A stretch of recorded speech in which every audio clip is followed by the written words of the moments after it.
नमस्कार। महाभारत का वो आखिरी सबसे गहरा अध्याय पांडवों की स्वर्ग यात्रा, आज हम इसी की बात करेंगे।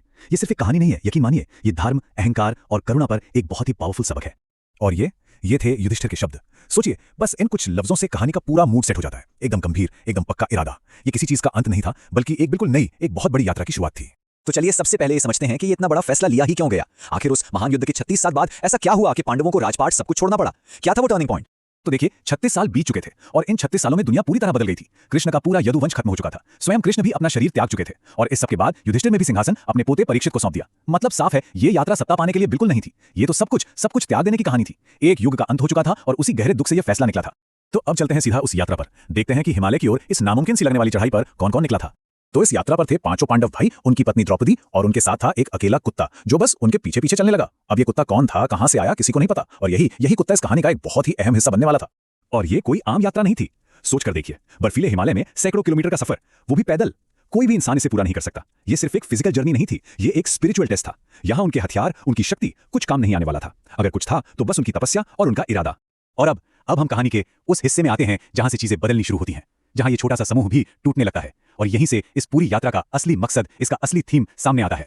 और फिर एक एक करके वो गिरने लगते हैं। सबसे पहले द्रौपदी गिरती हैं और ये तो बस एक बहुत ही दर्दनाक सिलसिले की शुरुआत थी।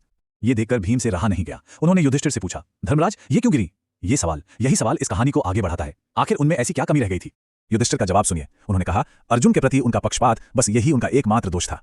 पांचों पांडवों में वो अर्जुन को सबसे ज्यादा चाहती थी और यही छोटा सा मोह, यही पार्शियलिटी उनके रास्ते की सबसे बड़ी रुकावट बन गई। देखिए कितना गहरा सबक है यहाँ।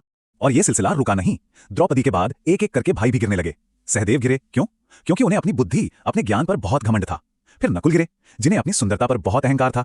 फिर बारी आई अर्जुन की, जिन्हें अपने जैसा धनुर्धर कोई नजर ही नहीं आता था। और आखिर में भीम भी गिर पड़े। अपनी जबरदस्त ताकत और अपनी भूख पर उन्हें बहुत गर्व था। मतलब हर किसी के पतन का कारण था अहंकार, किसी ना किसी रूप में।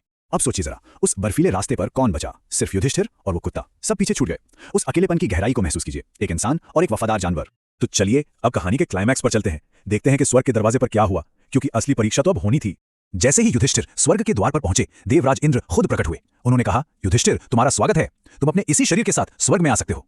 लेकिन एक शर्त थी। ये कुत्ता, इंद्र ने कहा, ये अंदर नहीं आ सकता। तो अब युधिष्ठिर के सामने एक चॉइस थी, स्वर्ग या वो वफादार साथी। और इस मौके पर युधिष्ठिर ने जो कहा वही उनके धर्मराज होने का सबसे बड़ा सबूत है। उन्होंने साफ कह दिया, अगर ये वफादार साथी मेरे साथ अंदर नहीं आ सकता तो फिर मुझे भी स्वर्ग नहीं चाहिए। मैं उसे अकेला नहीं छोड़ सकता जो मेरा भक्त है, जिसने मेरा साथ दिया है। सोचिए कितना बड़ा फैसला था ये। और जैसे ही युधिष्ठिर ने यह कहा, एक चमत्कार हुआ। वो कुत्ता अपने असली रूप में आ गया। वो कोई और नहीं बल्कि स्वयं धर्मदेव थे, युधिष्ठिर के पिता।